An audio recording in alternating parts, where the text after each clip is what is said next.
Sitting on US 2 in Michigan's Upper Peninsula between Iron Mountain and Norway is this cute little roadside park and Fiume Falls. The parking is easy to access, and the park is this quaint little roadside park, the perfect place for that roadside picnic. I happened to discover this park and waterfall back in 2018, and I've had the pleasure of visiting a few times since. There are a few drops in the waterfall. Some of them are pretty difficult to capture with the drone. Take a little bit of work, but I did manage to get some good footage with my drone. I hope you enjoy the video, and if you do, please hit that like button.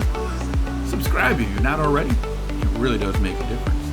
And as always, I look forward to seeing you on the other side of the lane.